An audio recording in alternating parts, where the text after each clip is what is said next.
First things first, if you're thinking about like self-harm or any kind of like suicidal thoughts, this video is not for you. Tune off. Watch something else. This will just make it worse. If you are one of these people that wants to do these little charity runs or, you know, cosplay functions because apparently that's helping people that aren't okay, then yeah, stay tuned. This video is definitely for you. Oh, and as well, if you're one of the people that will sit here and buy something like this because it's got this on there, this video is definitely for you. Let's talk about the hypocrisy that is Hollywood.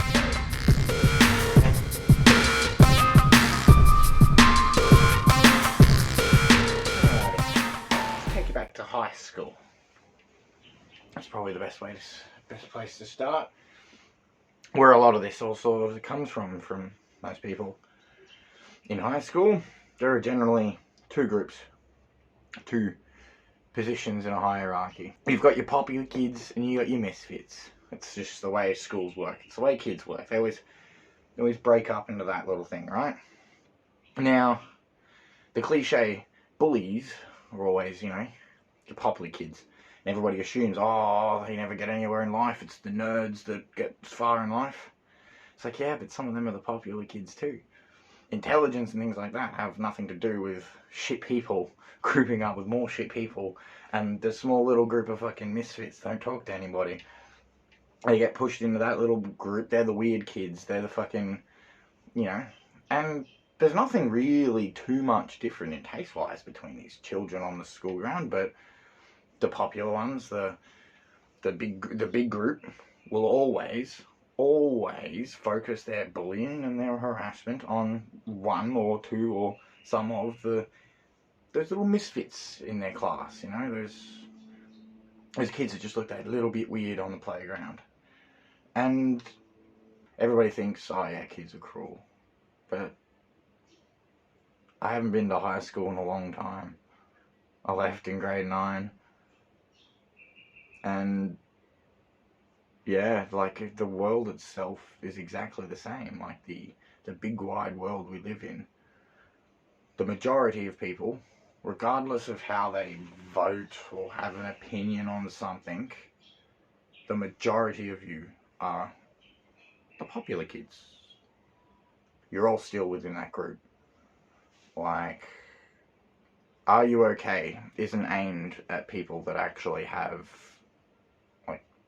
self-harm thoughts or like suicidal thoughts or any kind of depressing issues like that. It's simply not aimed at them. I'll tell you who Are You Okay is aimed at. It's aimed at your fucking wallet. That's what it's aimed at. And if we're going on about it, let's look over. Sorry, I haven't pulled this up on the little screen thing. I'm just not that good at editing yet. But let's look at the actual, you know, Are You Okay website. They're all about, you know, a conversation could change a life. Well, a conversation has changed most of our lives. There's conversations with people putting us down and putting us into fucking boxes that we can't get out of. But, yeah, like, conversation's not going to help at that point. Because, I mean, where does it go? Like, you know, they're telling you to trust your gut instinct as to when to ask. So this one question is supposed to apparently trigger. You know what this question has caused? People to feel like they're fucking singled out and feel like they're going to, like, oh, well, someone's noticing. And then they realize that person, even though they notice, doesn't really care. It's a surface level thing. It's making themselves feel better. Because this is how this conversation goes. You okay, man? Yeah. You sure, man? Yeah. Well, I'm here if you need, eh? Cheers, man. That's it. That's as far as that conversation ever goes. But anyway, back to the money part, the actual, you know, what they're actually doing this for. GoFundMe. Yes, GoFundMe. So GoFundMe have turned around and basically they've allowed, the standard GoFundMe setup is that you put up a campaign that lasts a certain amount of time, and you've got that time to like make your money. All right. I haven't really used that. I haven't had fundraising needs for that, but now they've done this, little. I'll pull this up, but Australia Cares. So little thing for their charities that you can just basically keep a donation thing up on GoFundMe open constantly. You don't have a campaign limit or anything. Like, you can just keep the charity donation thing going. And this is where it gets a little bit fucked up, because if you go down the pricing that, and this is for individuals and businesses, but when you click on the actual main thing for their website and you go down to the charity button, it just explains what I just explained. It doesn't differentiate the pricing. The pricing is, as far as they are advertising, is still the same. And that pricing is a 2.2% plus 30 cents on each transaction. So anytime someone donates money to you, they're also donating to GoFundMe 2.3% of that plus 30 cents. So what, like $480 something from like 5 different people that were intending to donate 500? It's like, it might not sound like a whole lot, but again, like, we live in this massive little corporate world where each little transactions and little fees like that are how people make their goddamn money.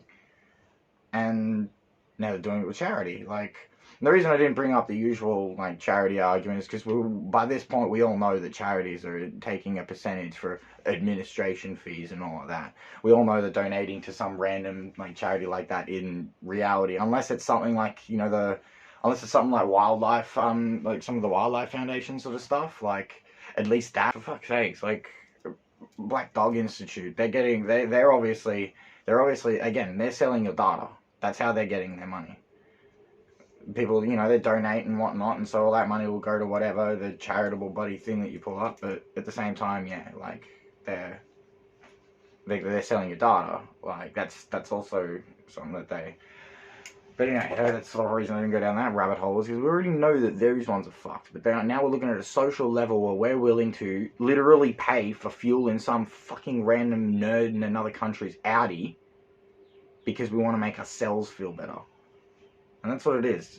Donating or, doing these things for mental health is making yourself feel better. If you're going and dressing up in a fucking cosplay costume and going on some walk because it's helping people with mental health, sure, you've all got fucking, you're all bonkers because you're a bunch of weebs, but guess what? You were the popular kids. Or you little emos, you were the popular kids. Or your jocks, you were the popular kids. Like, seriously, like, yous were the kids that were sitting there your whole childhood life putting everyone you could down to make you and your little fucking groups feel better. Like, and now, yeah, you're happy to basically throw fuel in some dude's Audi to pretend that you're, fixing the mistakes that you've made. Like, yeah, like, the more and more I say this sort of stuff, like, get pushed further and further outside of the societal structure, because what I'm saying isn't about, I'm not saying things about gender or race or anything like that. I'm not saying anything really controversial. I'm literally saying yous are all as bad as each other. Stop pretending. Yous really are. Yous are all horrible people. The fact that you cling to this whole, are you okay? And, it's okay to talk, and, men should open up is another one that, that makes me laugh, because when men do actually open up, it basically every single person in their lives all of a sudden isn't there. Boom, gone. Like, they're not there. And they're the same people that were saying, like, mate, you can't just keep it all bottled up, mate. Oh, humanity has become a joke. But anyway, yeah, like, that's all it is. It's this marketing buddy sales thing that makes some people money, and these are all falling for it. If you want to actually, help people with mental health, let me tell you a story.